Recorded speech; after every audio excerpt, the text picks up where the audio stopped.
Alright, so we got kind of a late start today, and was gonna head out to the piers, but it's kind of a bright sunny day, and so I was thinking maybe the pier might not be so hot. So tomorrow's supposed to be cloudy, overcast, rain, light rain. So I'm gonna try the pier tomorrow. So today we came to a inland stream here, try for some brown trout, and the water just came down. The clarity's looking really good actually, and level's still up a little bit, which should be good. So we'll see if we can get some browns. It's a beautiful day. It's almost 70 degrees already, beginning of May. So we'll see what happens. First cast. Oh, he just came off. Oh, we just had a small brown, I think, on our first cast there. Just lost him. See if we can get another one. We fishing a little, let's see, I think this is a Meps. Oh, I'm sorry, it's a Panther Martin. Little Panther Martin, white, went with silver because it's sunny out today. Usually if it's sunny, you go with silver. If it's an overcast day, you could go with the gold or a brass blade, but we're trying silver today. And it's got a little medium action rod, 5.5 foot spinning rod, light setup. Back from the bank a little bit. When you're fishing a small stream like this, it's usually always good to get a couple casts in, kind of keep your shadow off the water, stay up off the bank a little bit, because there might be fish laying right along the shoreline here, and you'll spook them if you walk down. So I'm kind of behind this log right now, and just doing little flip casts, trying to work across the stream. Just hooked a fish here across the other side of the stream. He hit it almost as soon as it hit the water when the blade started to spin here. Doesn't feel huge. Small, probably a small brown.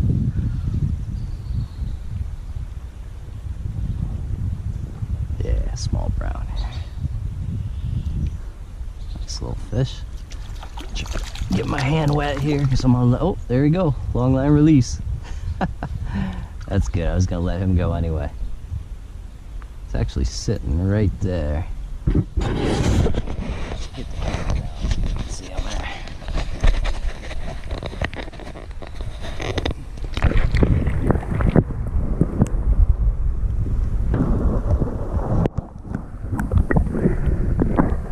Alright, cool. Try and get another one. Really deep along the shoreline right here, so I'm gonna try a couple flips right here before I go right up to shore. Kind of stay behind this tree, keep my shadow off the water. Oh, I think my spinner got screwed up on that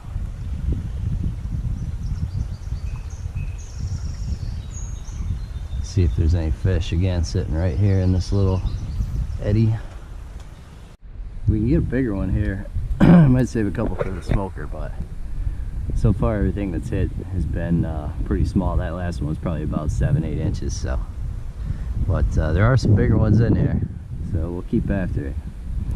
That was lure number one of what's probably several today, because low-hanging grapevine on the other side of the stream there got me. You can see my spinner hanging there. I can see it from here, but I don't think we're gonna get it. So always bring some extra spinners when you're doing this too, because it's tight casting and you can definitely lose some. So now we got this little brown and yellow one on with a gold blade on it, and we'll see how this one does. Was a little better fish too, actually.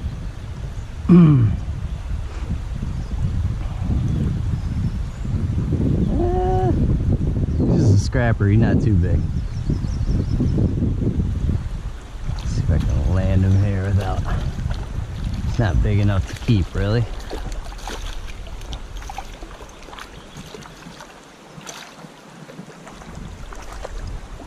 See if I can get him loose here without hurting him. That fish. It's a beautiful fish though. Nice little brownie. Looks like we didn't hook him too bad.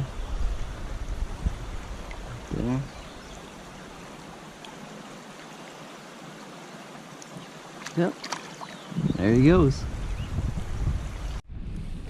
So there's some really good wild edibles that grow along the stream too. In the springtime especially.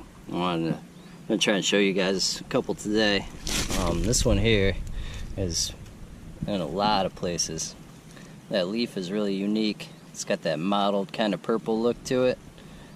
This is Trout Lily, and these grow along the stream in the springtime.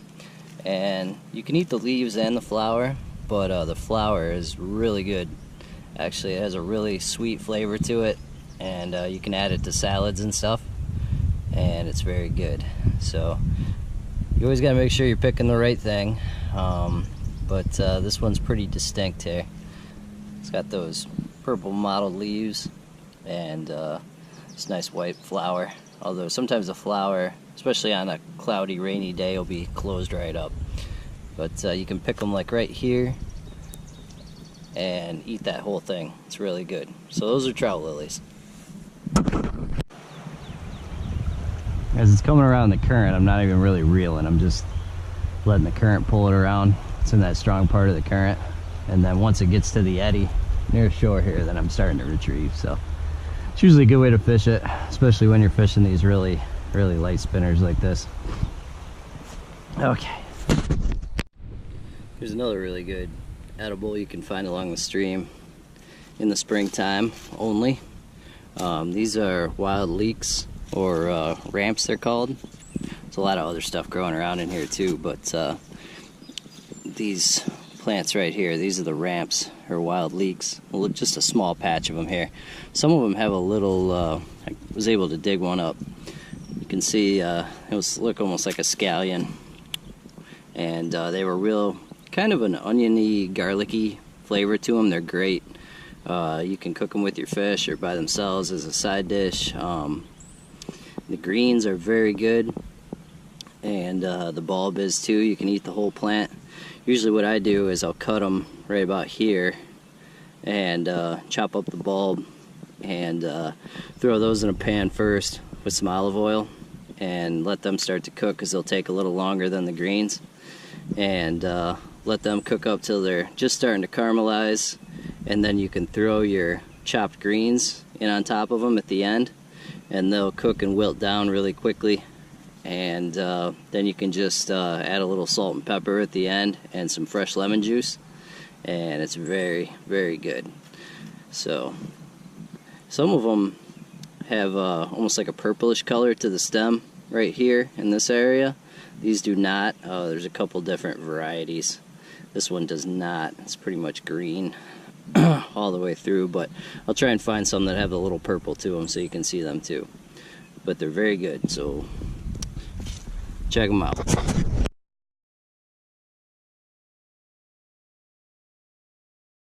You got a little, it's almost like a digger dam, but I don't know if it's an old dam that washed out, but got some shallow rocks right here, and then it tails out nice behind it here. So to see if anything's laying. Kind of tough to cast, but let's see.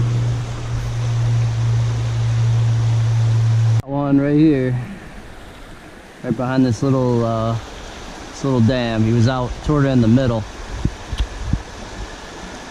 sitting in a little patch of slack water. Another nice little brownie. Oh, there he goes. Got off. Too high up on the bank to net him, and I was gonna let him go anyway. So we're gonna do a little more fishing, and we got some really nice pools down through here, so we're gonna fish down through this bend here, and probably after this, got one more spot we're gonna hit, and then we'll be calling it a day. But this is some beautiful water. This is probably the best water on the creek right here. I'm just kind of moving and shaking today. You know, maybe doing a dozen, maybe 20 casts in a spot, and then moving, just looking for really active fish. But I mean, this is beautiful water. I know there's more fish here. If you had bait or maybe even like those little gulp trout worms. I have some of those. You could slow down and really fish these areas, probably catch more fish. So it's really two ways you can target a stream like this. You know, I'm just kind of going from spot to spot with the spinner, working it. Like I said, looking for the really aggressive, active fish. And I figured they'd be some because it's a nice warm day. Water's starting to warm up, bugs are hatching big time. So it's you know, you could definitely slow down and address it a little differently. Just a couple different tactics.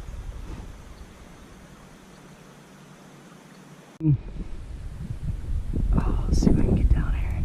It's another little guy.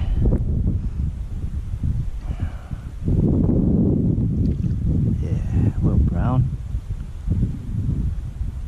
He hit all the way across the creek there, right at the end of my cast. Not a big one, but he's pretty. There we go. Pretty fish. These hooks don't have much of a barb on them. That's part of the reason I've dumped so many today, but that way we don't hurt them too bad either. So, pretty fish.